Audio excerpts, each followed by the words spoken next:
ప్రభువునందు ప్రియాతి ప్రియమైన సోదరి సోదరులారా, మన ప్రభువును రక్షకుడును అద్వితీయ సత్యనాథుడైన యేసుక్రీస్తు ఘనమైన పరిశుద్ధ నామమునకు మహిమ కలుగునుగాక. మరొకసారి మన యేసుక్రీస్తు సువార్త సంఘ ఆధ్వర్యంలో వెలువడుచున్నటువంటి దైవ సందేశాలు వినడానికి మిమ్మల్ని అందరినీ ప్రేమతో ఆహ్వానిస్తూ ఉన్నాను. దయచేసి దేవుని యొక్క వాక్యమును జాగ్రత్తగా ఆలకించి దైవ దీవెనలు పొందవలసినదిగా యేసుక్రీస్తు పేరట మిమ్మల్ని అందరినీ ఆహ్వానిస్తున్నాను. ప్రియులారా, ఈ సమయంలో పరిశుద్ధ గ్రంథములో నుండి ఒక దేవుని వాక్యమును మనం ధ్యానం చేయడానికి పరిశుద్ధ గ్రంథాన్ని తెరవండి. దేవుని యొక్క వాక్యమును మనం చదువుకుని మన యొక్క దైవ వాక్య పరిచర్యలో ముందుకు వెళ్ళాలనే అభిలాష కలిగి ఉన్నాం. కనుక దేవుని యొక్క వాక్యాన్ని చదువుదాం. ఈ సందర్భంగా యెషయా గ్రంథము 58 అధ్యాయము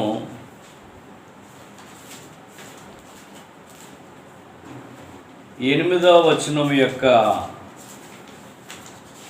4వ భాగాన్ని ఒకసారి మనం చదువుకుని దేవుని యొక్క వాక్యమును మనం ధ్యానం చేద్దాం. యెషయా గ్రంథం 58 అధ్యాయము 8 వచనం యొక్క 4వ భాగం చదవండి. ఇదియే కదా నాకు ఇష్టమైన ఉపవాసం. అలా నువ్వు చేస్తే నీ వెలుగు ఉదయించును, స్వస్థత నీకు శీఘ్రముగా లభించును. చాలండి.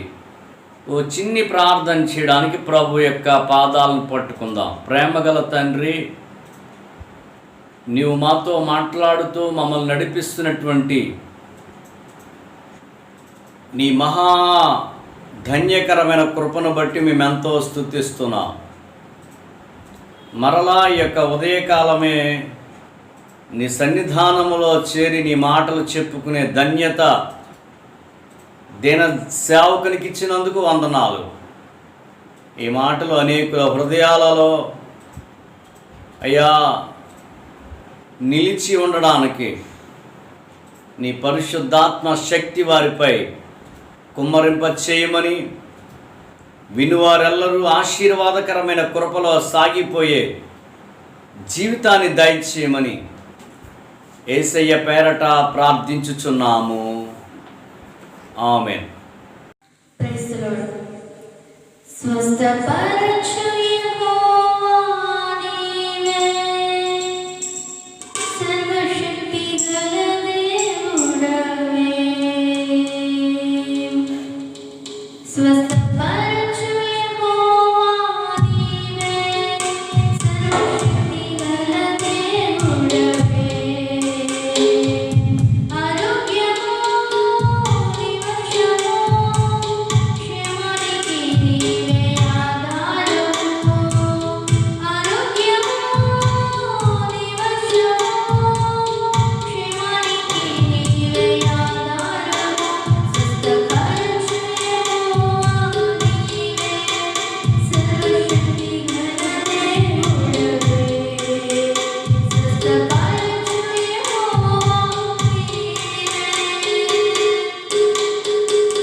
ప్రియులారా, మరొకసారి మీ అందరికీ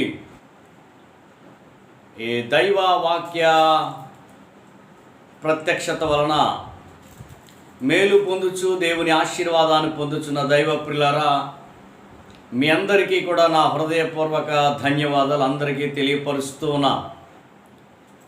ఈ సమయంలో పరిశుద్ధ గ్రంథములో నుండి ఈ పూట మనం దేవుని యొక్క వాక్యమును ధ్యానం చేయడానికి దేవుని యొక్క వాక్యమును చదువుకున్న యెషయా గ్రంథం 58వ అధ్యాయం. ఈ అధ్యాయంలో ఉపవాసం అనే ప్రార్థన లేక ఉపవాస ప్రార్థన కోసం, ఉపవాసం కోసం చాలా విషయాలు దేవుడు తెలియపరుస్తూ ఉన్నారు. మేము ఉపవాసం ఉంటే నువ్వెందుకు చూడట్లేదు అని అడుగుతుంటే దేవుడు తన ప్రజలకు దేవునికి ఇష్టమైన ఉపవాసం ఏమిటి అని తెలియపరిచాడు. ఆ తర్వాత ఆయనకి ఇష్టమైన ఉపవాసం చేస్తే వచ్చే ఆశీర్వాదాలు కూడా తెలియపరిచారు అక్కడ.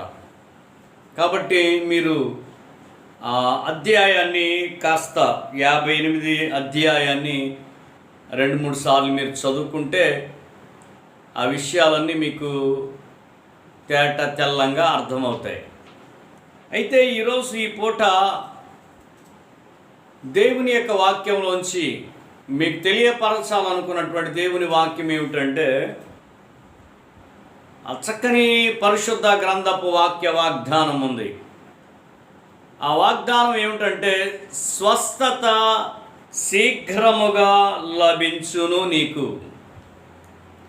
స్వస్థత నీకు శీఘ్రముగా లభించును.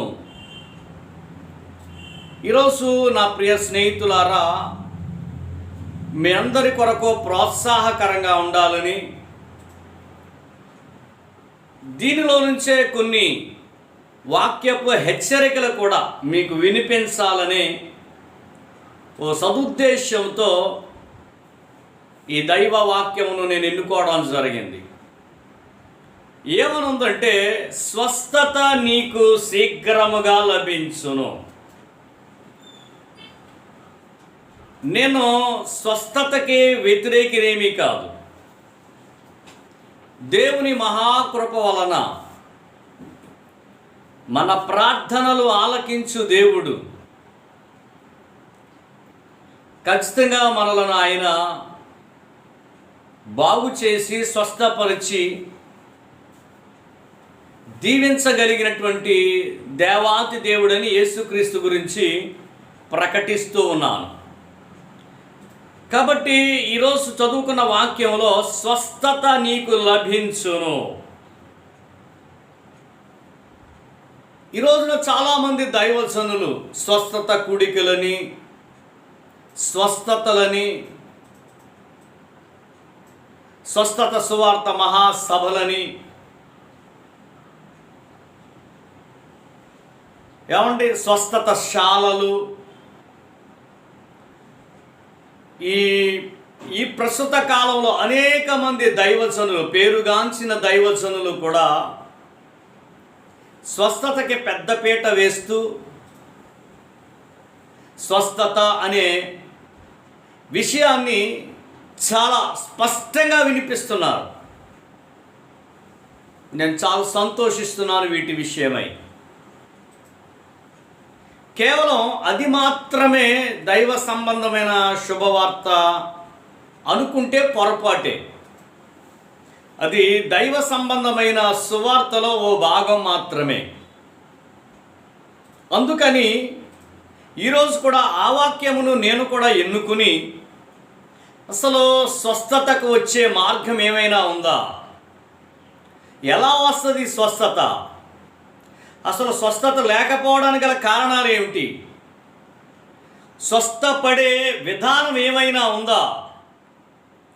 స్వస్థపడే విధానం ఇది అని బైబిల్ గ్రంథంలో ఏమైనా దేవుడు రాసి మనకి అనుభవపూర్వకమైనటువంటి దైవజనుల ద్వారా ఏమైనా తన గ్రంథంలో ఏమైనా తన పరిశుద్ధాత్మ ద్వారా దేవుడు రాయించాడా అనే కోణంలో దేవుని యొక్క వాక్యమును మీకు అందించాలని ఆశపడుతున్నాను. ప్రియులారా, అసలు స్వస్థత లేకపోవడానికి గల కారణం ఏమిటి? స్వస్థత నీకు శీఘ్రముగా లభించును అన్నాడు ఆయన. అసలు స్వస్థత లేకపోవడానికి గల కారణం ఏమిటి? రోగాలతో మనిషి జీవించడానికి గల కారణాలు ఏమిటి? 2-3 మాటలు. స్వస్థత లేకపోవడం గల కారణం ఏమిటి, స్వస్థత ఎలా వస్తుంది, ఈ 2 విషయాలు దాంట్లో నుంచి యెషయా గ్రంథంలోంచి కొన్ని విషయాలు, కొన్ని మాటలు దైవ వాక్య ఆధారంగా నేనేమీ కనిపెట్టలేదు, కానీ దేవుని యొక్క వాక్యములో ఏమైతే ఉన్నాయో అవి ఈ పూట మనము చూసి దేవుని యొక్క వాక్యమును కాస్తంత పరిశీలించాలన్నటువంటి అభిప్రాయం నాకుంది. దానినే మీ ముందుంచే ప్రయత్నం చేస్తున్నాను. ఒక్కసారి బైబిల్ తెరుస్తారా? 1వ అధ్యాయం, యెషయా గ్రంథము ప్రారంభ అధ్యాయము, 1వ అధ్యాయము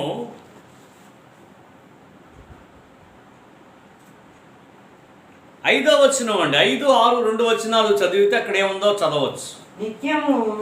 నిత్యము తిరుగుబాటు చేస్తూ మీరు ఎలా ఇంకా కొట్టబడుచున్నారు?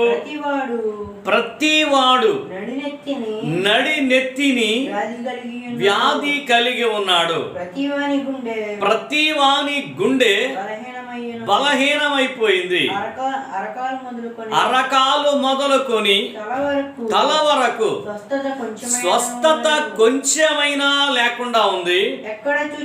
ఎక్కడ చూచినా గాయాలే కనిపిస్తున్నాయి, దెబ్బలే, పచ్చి పుళ్ళు, పిండబడలేదు, కట్టబడలేదు, తైలముతో చేయబడలేదు మెత్తన.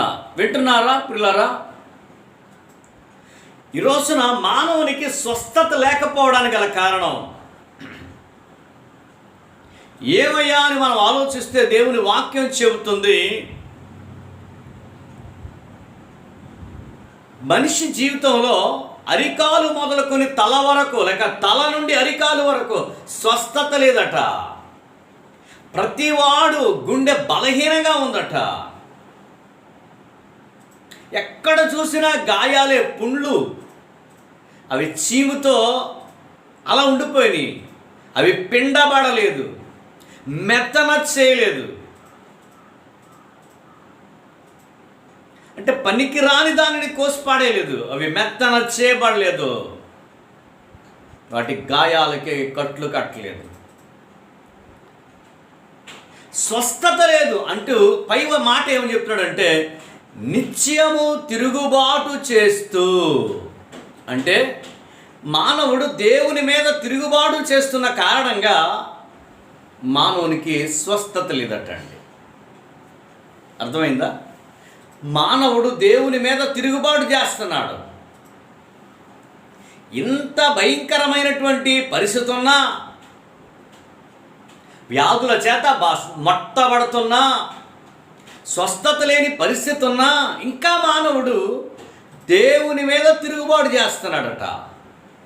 అరే పాపిష్టి జనమా, బాధపడుతున్నాడు ఆయన.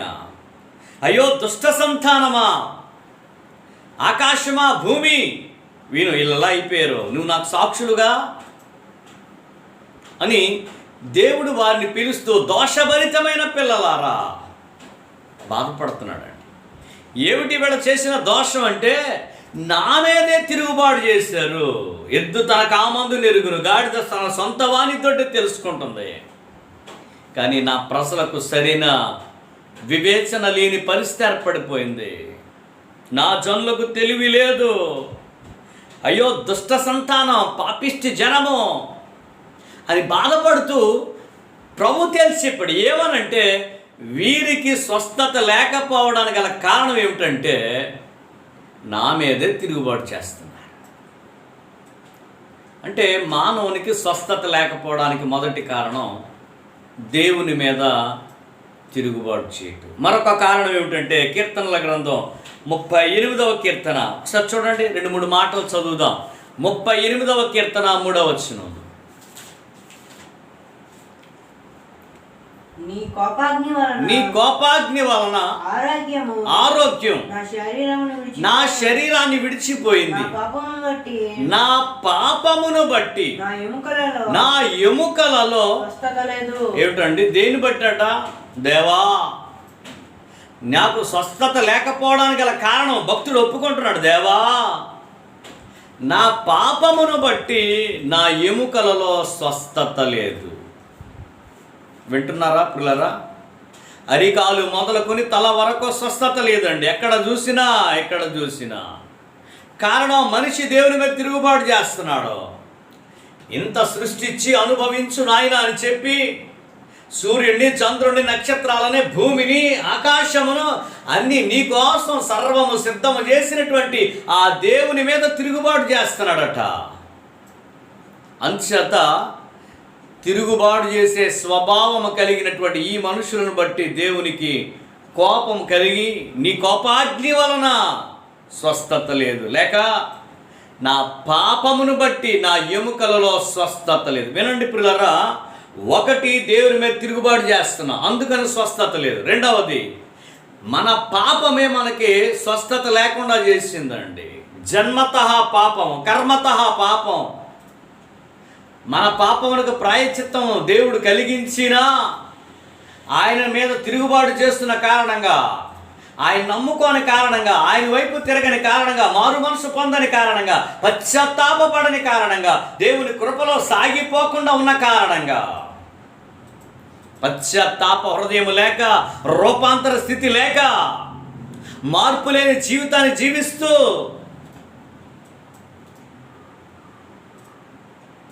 స్వస్థత లేకుండా ఎంతకాలం ఉంటావు సోదరి సోదరుడా? 38 సంవత్సరాల నుంచి స్వస్థత లేక బాధపడుతున్న వ్యక్తిని బాగు చేసినటువంటి ఆయనే ఈయన కదా, ఆ దేవుడే ఈ దేవుడు కదా. నీ ఇల్లు చక్క పెట్టుకో, నీకిక మరణం తథ్యం అని చెప్పినటువంటి ఆ భక్తుడిని బాగు చేసి ఆరోగ్యం ఇచ్చినటువంటి ఆ దేవుడు యేసుక్రీస్తే కదా. పాదములో జబ్బు పుడితే దేవుని ఆశ్రయించక వైద్యుని ఆశ్రయించి నానా బాధలు పడినటువంటి ఆశా జీవితాన్ని మన ముందుంచిన దేవుడు యేసుక్రీస్తు కాడా? దేవుని వాక్య ప్రకారంగా దేవుని యొక్క చిత్తానికి వ్యతిరేకంగా ప్రవర్తించి ఏమంటే హృదయం లేక కడుపులో, ఉదరములో భయంకరమైన వ్యాధితో మత్తబడినటువంటి ఆ వ్యక్తి యొక్క ఉదాంతమును మన ముందుంచి జాగ్రత్త పడండి అని చెప్పినటువంటి దేవుడు యేసుక్రీస్తు కాడా? కాబట్టి నా ప్రియమైన సోదరి సోదరులారా, ఈ పూట నీకు స్వస్థత కావాలి. అలాగని నూనె సీసాలు కొనుక్కోమని చెప్పట్లేదు నేను. స్వస్థత కావాలి. ఓ దైవజనులు ఎవరెవరో అమ్ముతున్నటువంటి కచ్చిపులు కొనుక్కోమని చెప్పట్లేదు నేను ఈ రోజున.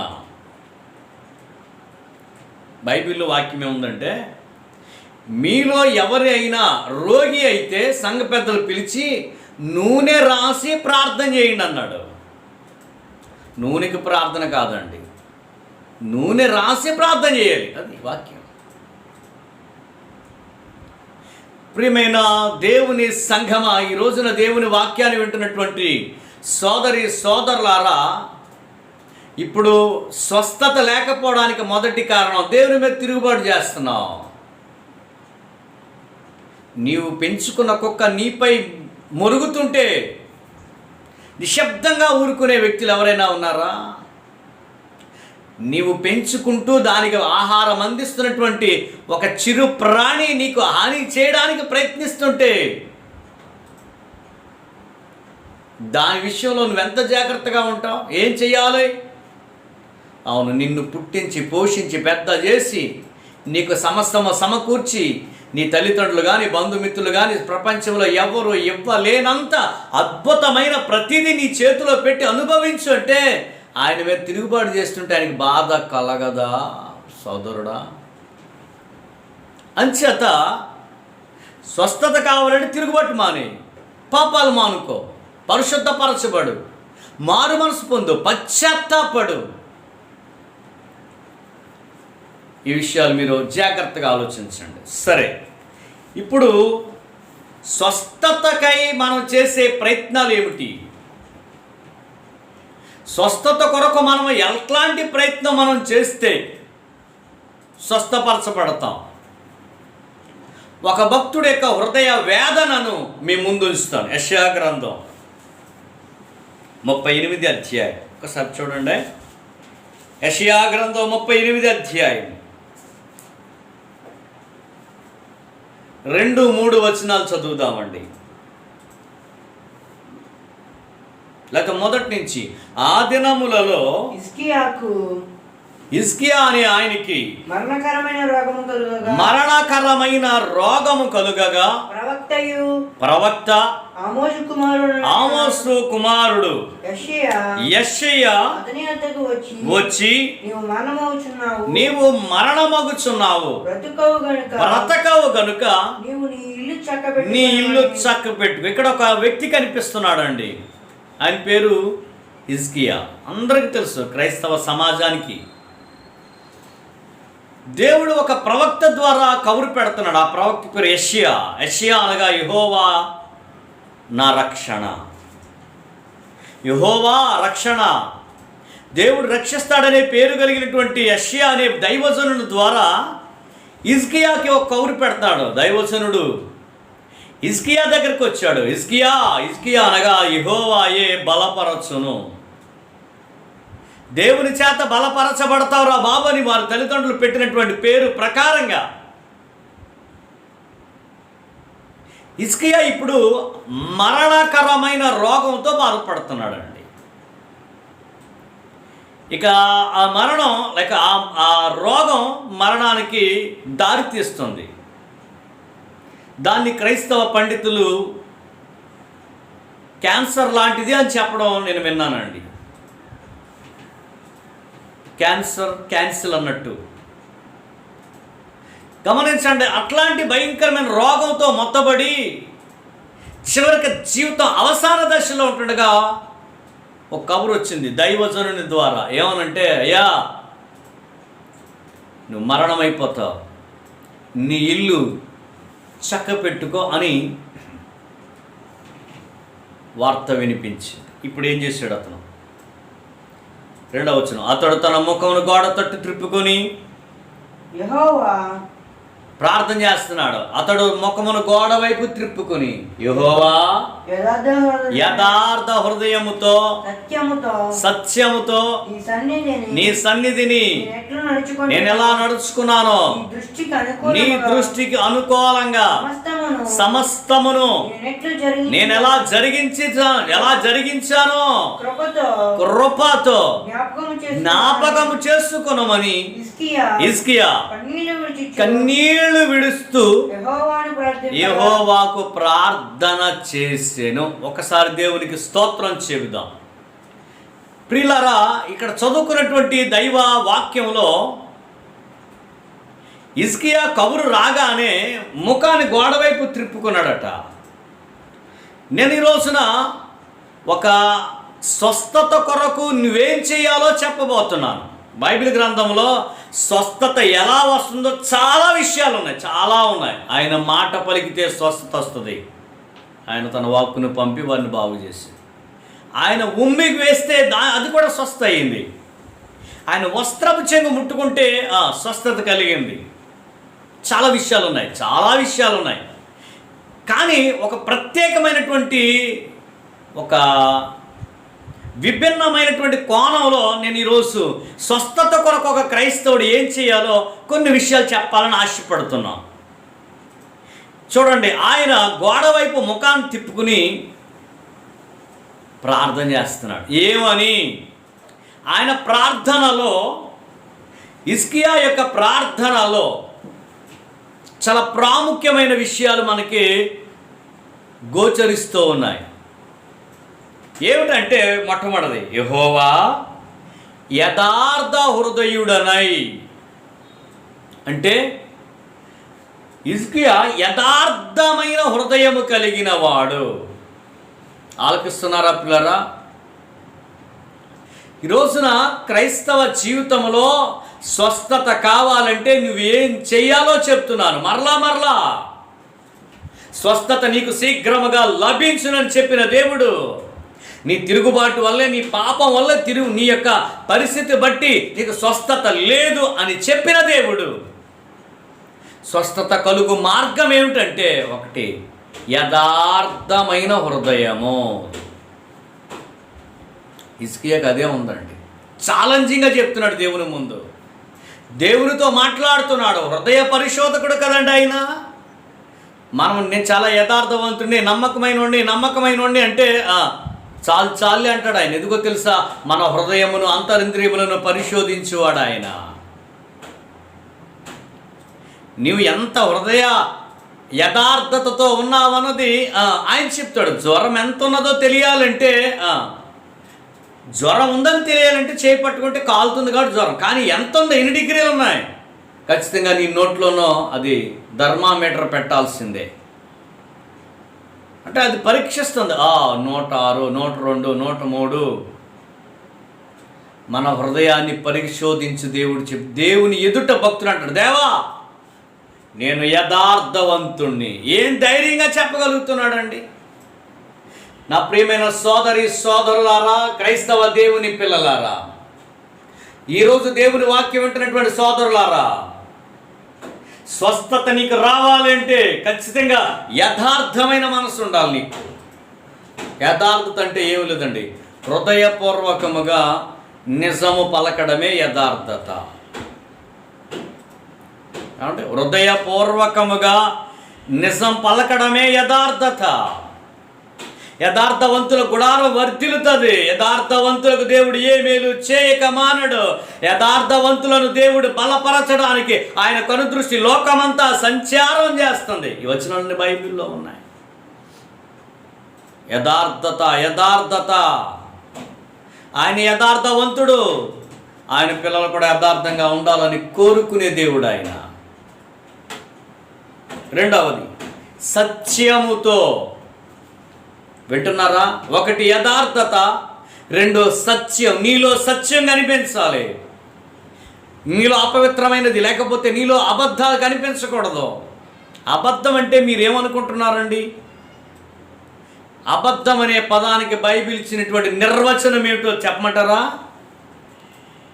హృదయంలో పగలేనుడే సత్యవంతుడండి. అర్థమవుతుందా? హృదయములో అంతరంగములో పగలేని వాడే సత్యవంతుడు.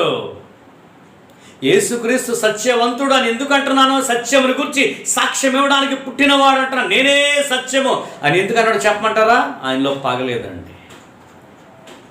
తనను కొడుతున్న వారిని కూడా పగతో కాదండి, ప్రేమతో క్షమించి. ఆయనకి పగ ఉందంటారా? ఇస్కరియోతు యోధాను కూడా ప్రేమించి స్నేహితుడని పిలిచాడు. ఆ విషయంలో ఒక దైవ సందేశంలో వినిపించండి. అంతరంగములో పగలేనివాడండి, సత్యవంతుడు. చూడండి, మీరు గమనించండి. నీకు స్వస్థత శీఘ్రమే లభించాలంటే యథార్థత అవసరం. రెండవది సత్యము. అంతరంగములో, హృదయములో ఏమంటే పగ ఉంచుకొని వ్యక్తిగానే ఉండాలి. పగలేని వ్యక్తి. తర్వాత దేవుని సన్నిధిలో నడవాలి. మూడవది దైవ సన్నిధిలో నడవాలి. దేవునితో ఆ అనుబంధం కలిగి ఆయనతో నడవాలండి.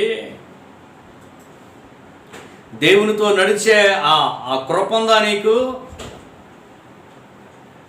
బైబిల్ గ్రంథంలో నోవహు అంటాడు. నోవహు కోసం బైబిల్ ఏం చెప్తుందో తెలుసా? అతడు దేవునితో నడచినవాడు. నువ్వు దేవునితో నడవగలవా? ఇంకా నడిపించునా అంటున్నావా? ఆ పాట ఇంకా బ్రతికి ఉందంటే కారణం ఇంకా పసిపిల్లలు చాలామంది ఉన్నారండి. ప్రియమైన సోదరులారా, రక్షణ పొంది 20 ఏళ్ళైనా ఇంకా నడిపించడమేనా? ఇంకెప్పుడు ఆయనతో నడుస్తావు నువ్వు? ఆయనతో కలిసి ఏమండి మనము నడిపించు నానావరి ప్రారంభించిన మన ఆత్మీయ జీవితం అంటున్నారా? నడిపించు నానావరి ప్రారంభించినటువంటి ఈ ఆత్మీయ జీవితం నడుతును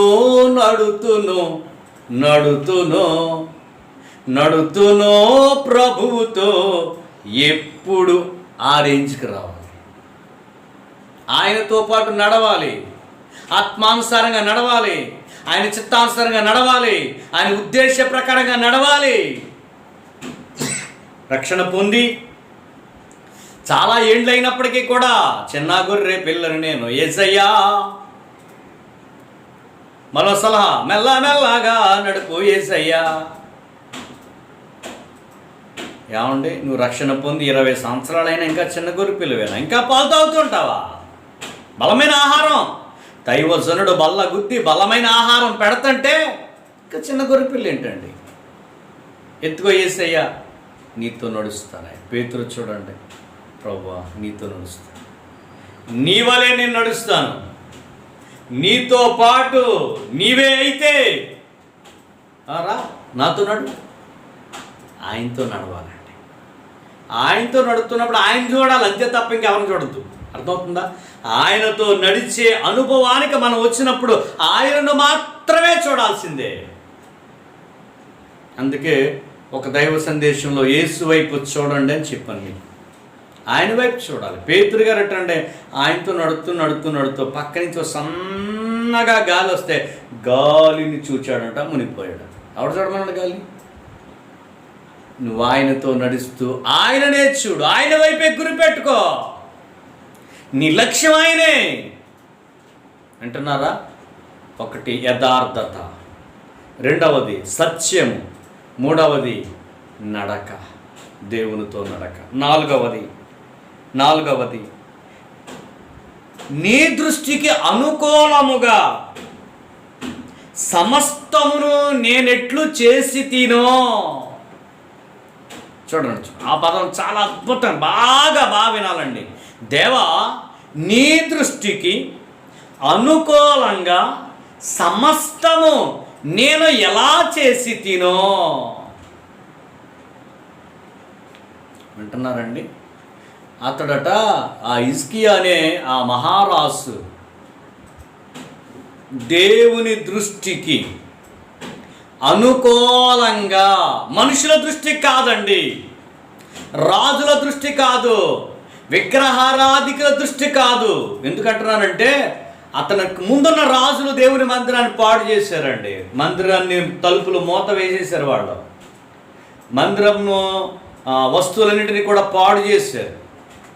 అట్లాంటప్పుడు దేవునికి ఇష్టంగా బ్రతకాలని, దేవునికి అనుకూలంగా చేయాలని మొదటి సంవత్సరం మొదటి నెల మందిరపు తలుపులు తెరిపించి మందిరము లోనికి వెళ్ళి యాజకులను పిలిచి నిషిద్ధమైన వస్తువులన్నింటినీ పారేసి దేవుని యొక్క మందిరమును పరిశుద్ధపరిచి ప్రతిష్ఠ చేయనారంభించి, ఒకసారి చెప్పిన ఆ విషయాలన్నీ ఏమంటే నిషిద్ధమైన వాటిని పారవేయుడనే ఆ దైవ సందేశంలో ఆ విషయాలని చెప్పారు. దేవుని దృష్టికి అతడు అలా చేస్తున్నాడు. ఎంతోమంది వ్యతిరేకించారు, విగ్రహారాధికులు చాలామంది వ్యతిరేకించారు అతన్ని. మీ ముందున్న రాజు లేక మీ తండ్రి ఇలా చేయలేదు అని వ్యతిరేకరిస్తే, లేదు ఇది దేవుని దృష్టికి అనుకూలం, దేవుని దృష్టికి అనుకూలము గనుకనే నేను ఇది చేస్తున్నాను. మీరేమి ఎవరు అభ్యంతరపడినా, మీకు ఇష్టం కాకపోయినా అది దేవుని దృష్టికి అనుకూలం కాబట్టి. అవును, దేవుని దృష్టికి అనుకూలంగా, నీ దృష్టికి అనుకూలంగా కాదు. చాలామంది దైవజనులు ఈ రోజున వాక్యమును తమకు అనుకూలంగా మలుచుకుంటున్నారండి. విశ్వాసుల సంగతి ప్రక్కనట్టండి, విశ్వాసుల సంగతి ప్రక్కనెడదాం. విశ్వాసులు ఇప్పటికే తమకు అనుకూలమైన బోధకులను తమ కొరకు పోగు చేసుకున్నారన్న సంగతి మొదటి శతాబ్దంలోనే దైవజనుడు హెచ్చరించాడు. ఈ చివరి కాలంలో ఆ రోగం బాగా ఎక్కువైంది. దాంతోపాటు చాలామంది దైవజనులు వాక్యమును తమకు అనుకూలంగా మలుచుకుని, ఒక త్రాగుబోతు దైవజనుడు ఉన్నాడండి. ఉదాహరణకి చెప్తున్నాను. ఆయన అంటాడు, తిమోతికి పౌలయ్య గారు ఏం రాశాడు? ద్రాక్షారసం పుచ్చుకోమన్నాడుగా. అంటే తిమోతి, నీ కడుపు జబ్బు కోసం కొంచెం ద్రాక్షారసం పుచ్చుకుంటే అవన్నీ ప్రక్కన పెట్టేసి ద్రాక్షారసం నువ్వు పుచ్చుకో. అనుకూలం కాదు. ఒక వ్యక్తి వ్యభిచార కొంపలో దూరంటున్నాడు. ఏమయ్యా అంటే చేశారులే, హోషేయ అనే భక్తుడిని వ్యభిచార స్త్రీని పెళ్లి చేసుకోమని చెప్పలేదా? యేసుక్రీస్తు సమరయ్య గుండా వెళ్ళవలసి వచ్చాను అని ఉందండి బైబిల్లో. వెళ్ళకూడదు వెళ్ళాడు, నేను వెళ్ళకూడదు వెళ్ళాను. ఈ మధ్య ఒక దైవజనుని యొక్క వాక్యం విన్నానండి. కాటుకెట్టుకోమని బైబిల్లోనే ఉందన్నాడు ఆయన. ఎక్కడ అంటే, నా యొక్క నీ కళ్ళు బాగా కనబడాలంటే కాటుక కొనుక్కోమని బుద్ధి చెప్తున్నాను అన్నాడు దేవుడు. కాబట్టి పెట్టుకోండి పర్లేదు. అనుకూల బోధ దేవుని కాదు, నీకు నాకు అనుకూల బోధలు చేయొద్దు. నీకు నాకు అనుకూలం కాదు, దేవునికి అనుకూలంగా చేద్దాం. ప్రభు చిత్తమైతే రేపు దేవునికి అనుకూలమైనది ఏమిటి అనే విషయాన్ని రేపు ఆదివారపు ఆరాధనలో మనం ధ్యానం చేయబోతున్నాం. దేవునికి స్తోత్రం కలుగును గాక. ప్రియాతి ప్రియమైన సోదరులారా, స్వస్థత మీకు కలగాలి అంటే వింటున్నారా? యథార్థత, 2 సత్యము, 3వది నడక, 4వది దేవునికి అనుకూలంగా, 5వది సమస్తము చేయుట. 1, 2 కాదండి, ఏదో ఒకటి చేసి కాదు, 1, 2 కాకుండా దేవుని దృష్టికి అనుకూలంగా సమస్తము నువ్వు చేయగలిగితే. సమస్తము చేయగలవా? ఈరోజు చాలామంది ఎలా ఉన్నారంటే, ఇష్టమైనవి అయితే టక్కని చేస్తున్నాం, కష్టమైనవి అయితే మన వల్ల అవదండి. అవండి బాగా భక్తిలో పండి ముదిరిపోయినటువంటి దైవజనులకు అవుతాయండి. అయినా అన్నీ మనం ఎక్కడ చేయగలమండి?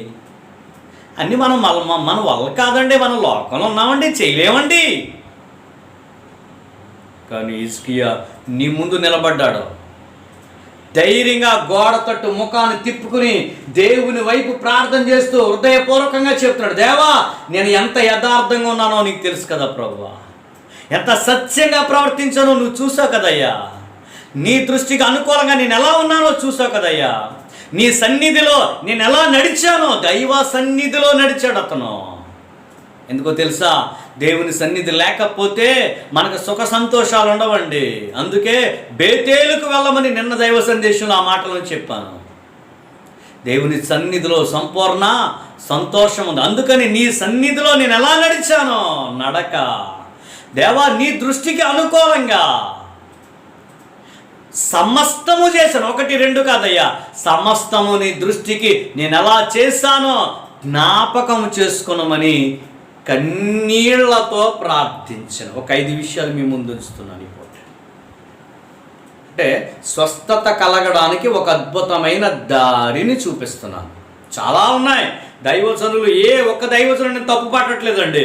దైవ సంబంధంగా స్వస్థత రావడానికి ఎన్నో విషయాలు తన గ్రంథంలో దేవుడు రాయించాడు. కానీ ఒక మంచి కోణంలో ఈ మాటలు మీకు తెలియపరుస్తున్నాను. 1 నీ యథార్థత, 2 సత్యము, 3 దేవుని సన్నిధిలో నడక, 4 దేవునికి అనుకూలంగా సమస్తము చేయటం, 5 కన్నీటి ప్రార్థన.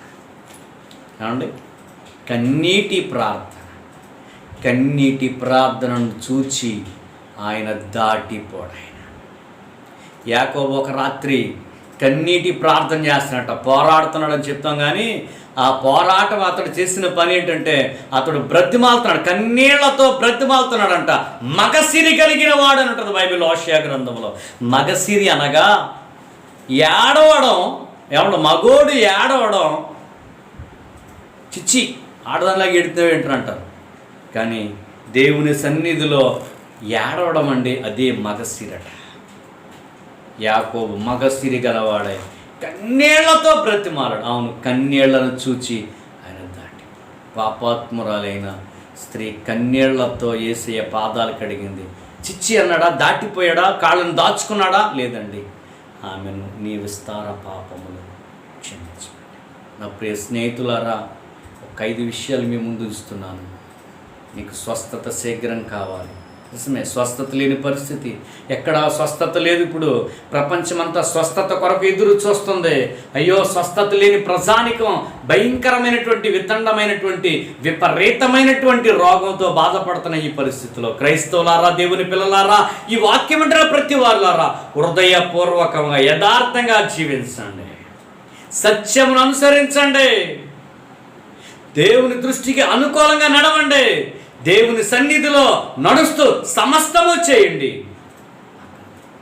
కన్నీటి ప్రార్థన, ఆ కన్నీటి ప్రార్థనను చూచి దాటిపోని దేవుడు ఉన్నాడు. కాబట్టి నువ్వు ఇలా చేస్తే నీ కుటుంబంలో నీకు, నీ కుటుంబానికి స్వస్థత శీఘ్రముగా లభిస్తుందని దేవుని వాక్య వాగ్దానం మీ జీవితంలో నెరవేరునుగాక. ప్రార్థన చేద్దామా? ప్రభువా, స్వస్థత కొరకు నువ్వు చెప్పిన దారిలో నేను ప్రయాణం చేస్తానని ప్రభుత్వ మాట చెప్పండి. చిన్న ప్రార్థన చేద్దాం. నమ్మదగిన దేవా, నీకు స్తోత్రములు. మరొకసారి ఉదయమే నీ పాద సన్నిధులలో మోకాళ్ళుని ప్రార్థించే ధన్యకరమైన కృప ఇచ్చారు. వందనాలు. నీ స్వస్థత కొరకు ఎదురు చూస్తున్నాం. మాకు స్వస్థత శీఘ్రమే వస్తుందని నీ వాక్య వాగ్దానం మా జీవితంలో నెరవేరునుగాక. తండ్రి, ఆయన హిజ్కియా చేసిన ప్రార్థన యథార్థ హృదయముతో, సత్యముతో, నీ సన్నిధిలో నడుస్తూ, నీ దృష్టికి అనుకూలంగా సమస్తము చేస్తూ, కన్నీటి ప్రార్థన చేస్తూ స్వస్థత పొంది నీ కృపలో జీవించే కృప దయచి సంపూర్ణ ఆరోగ్యంతో మమ్మల్ని నడిపించు. ఈ మాటలున్న ప్రతి వారి జీవితంలో స్వస్థత నీవే కలిగించే సహాయం చేయమని, మహిమ నీవే మా ద్వారా పొందుకోమని